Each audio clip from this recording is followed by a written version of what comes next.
Bună, bună, prieteni! La mulți ani, mai e puțin și se termină anul 2020.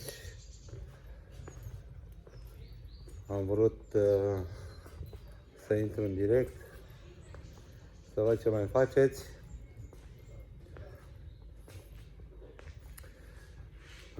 Totodată în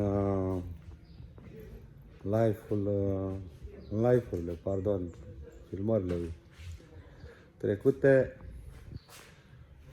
am promis că asta datorită comentariilor de la niște prieteni, că în caz dacă sora mea pleacă de la Leo, mulți dintre prieteni și fani a zis că da, unde o să stea Anca cu maică sa? Într-o căsuță, nu știu cum, aici suntem afară. Vreau să vă arăt încă o dată, repet, în caz dacă sora mea Anca pleacă de la Leo, la mama ce are aici.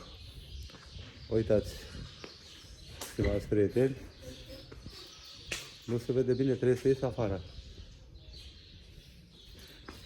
Asta este casa unde stă maica mea cu taică-meu. Deci după ce a murit taică-meu, mama se singură în casa asta, aici. Uitați-vă. Aici stă mama singură. Și în caz dacă Anca va pleca, așa că dacă e o căsuță din aceea, cum au zis niște fani, unde o să stea Anca, uitați-vă că eu zic că are unde. Aici mama stă singură, repet. Și acum o să vă arăt, tot în acea curte, casa unde stă fratele meu.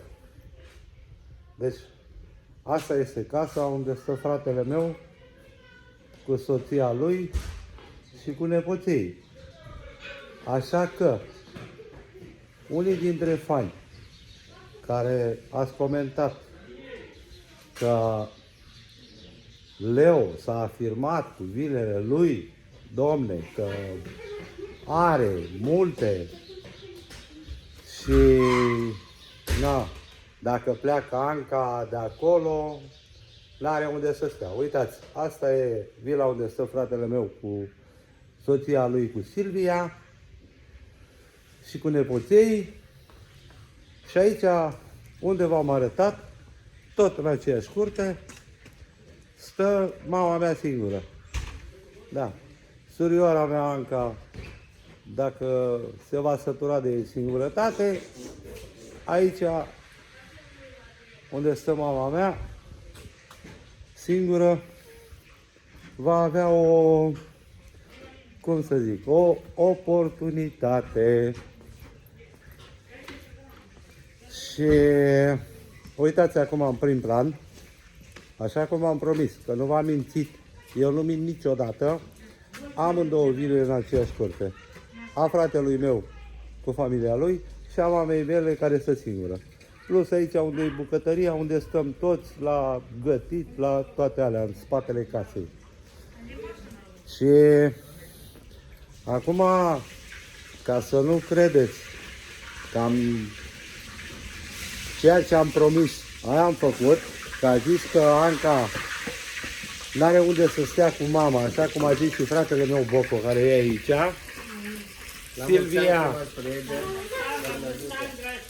Silvia la fel. Silvia a făcut și Boco această filmare mai mult. Unii dintre fani au zis că ce dom'le, că dacă pleacă Anca de la Leo, unde să stea în căsuța aia sau nu știu ce. Acum, așa cum am promis, am arătat unde stă mama singură. Unde stă mama singură în caz dacă Anca nu mai are nicio posibilitate. Aici normal în curte sunt 3 case. Da, pardon, aici Boco n-a mai calculat-o pe asta, care este o casă separată de vară, dar nu numai de vară.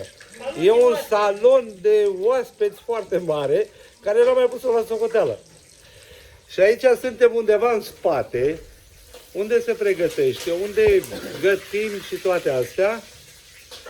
Și uitați că am avut ambiția să vadă fanii că noi n-am putut să filmăm, că avem și noi vile, așa, atât ce le-a dat Dumnezeu.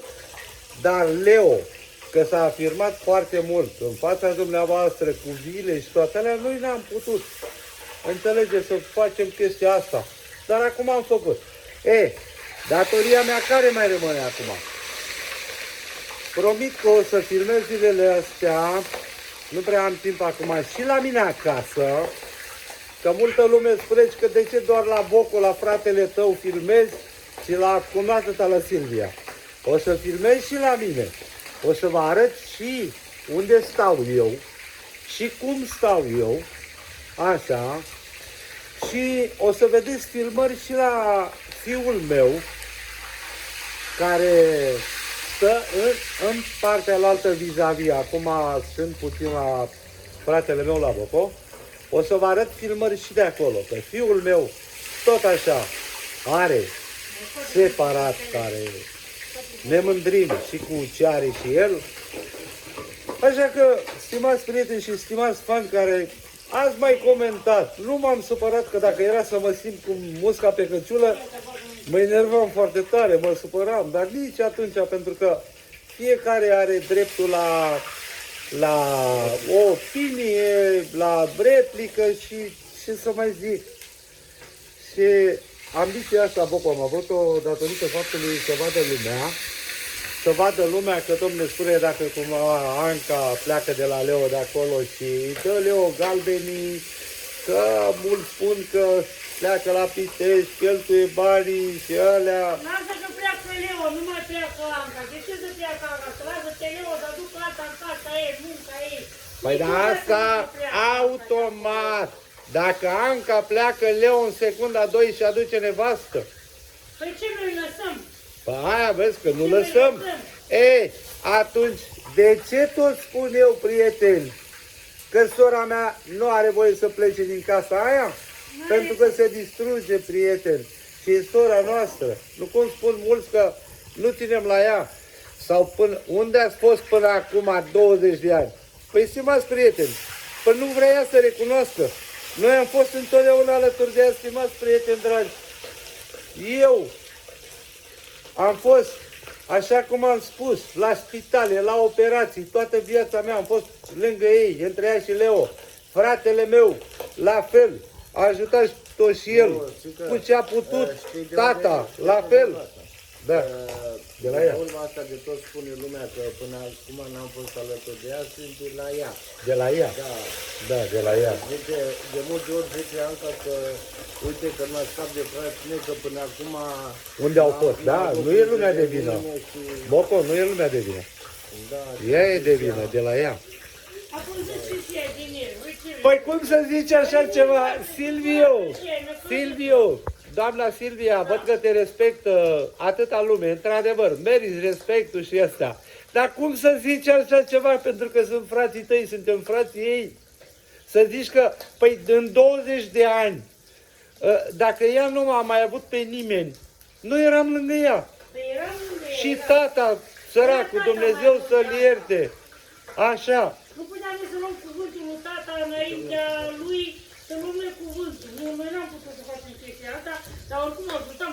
Eu înțeleg mai mult, că a lucrat cu mine mult timp. Da, Silvia, dar n-ai voie să spui că nu, că, domne... Cele mai multe comentarii sunt pe faptul că unde ați fost acum 20 Da, am văzut. Și la noi și la toți. Și la mine. Da.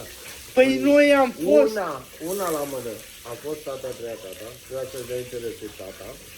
Cât a trăit tata, o ajutat și din pensiile care le primea de la stat, o ajutat tata. La rândul meu, personal, o ajutam și eu cât puteam. Și eu am ajutat-o pe sora mea de fiecare dată. Și la noi, la mine este o familie care sunt și la noi cheltuieli. Greutăți, care sunt case mari de întreținut, n-avem cine știe ce avuturi, acum ne descurcăm. Și noi, stimați prieteni, nu ne lăudăm neapărat. Nu pot să zic că nu avem, într-adevăr. Avem, dar atât strict necesarul ca să putem să supraviețuim, cum vine vorba aceea. Avem familii, Familii, foarte multe. Bine, și asta am zis, că foarte mulți, într-adevăr, nu-i condamn, că n-au putut până acum să recunoască atât cât trebuie, dar totuși ceea ce am făcut eu acum, cu această filmare, cu casa unde stă mama, unde stă fratele meu, cu cumnata mea și nepoței, copilul, am vrut să arăt și plus că o să vă arăt unde stau și eu. Înțelegeți? Și plus că alte filmări unde stă și copilul meu. Deci așa că întotdeauna v-am spus adevărul, Dumnezeu meu martor, nu m-a balat de la nimica. Numai puțin vreau să reamintesc și eu ceva cu ocazia asta, că iar am văzut multe comentarii și ziceți că lăsați obiceiurile astea să nu mai surați copii la vârsta de 8 ani și așa mai departe. Păi acum noi ne-am găsit eu sau cine, noi, să ne aruncăm de la obiceiurile care sunt foarte străvechi. Sunt obiceiuri din bătrâni. Multă lume spune că Ce putem face noi acum? Cine din sunt cauza, noi din obiceiurile astea? din cauza asta că ajungem la despărțiri, păi n-avem ce să facem. N-avem ce să facem. Asta este obiceiul care nu putem noi să-l facem noi, să schimbăm noi acum. Nu știu, căsătorii o să se mai facă. Nu vorbesc din partea mea, eu am nepoții foarte mici, dar în general, în etnia noastră, mă gândesc că o să se mai facă chestia asta. Dar ce s-a mai făcut? Vedeți-vă de dragă, s-a mai făcut treaba asta, care s-au logodit, să fac logoni în continuare, dar nu putem schimba noi acum. Cine suntem noi să schimbăm noi lucrul ăsta? Așa că, stimați prieteni, sper să îmi dați dreptate și mie la toate adevărurile prezente și viitoare, care vor fi din partea mea, așa cum am promis față de voi toți. Încă o dată, toate comentariile, să știți că le văd pe toate, tot ceea ce îmi trimiteți, chiar care sunt pro și contra, nu mă deranjează, sunteți și veți rămâne toți prietenii mei care vă respect. Încă o dată reamintesc, fiecare are dreptul să își dea cu părerea, pentru că cei care sunt contra poate nu recunosc în totalitate și până să ajungă să ne vadă și să recunoască în totalitate, le dau perfectă dreptate. Și încă o dată, ceea ce vreau să vă spun, adevărul și respectul meu și caracterul familiei noastre a fost și va rămâne pentru totdeauna și vă rog foarte mult, haideți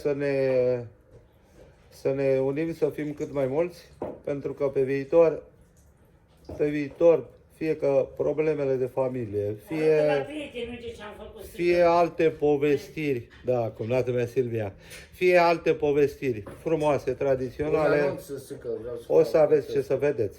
Da. Aseară eu am fost acolo la loc. Am văzut. Eu am fost plecat și plus că a mai fost o discuție acolo care n-am vrut să vin. Încă nu s-a putut să se ajungă la o înțelegere și a rămas ca după sărbători să vedem cum facem, ce decizii o să se ia.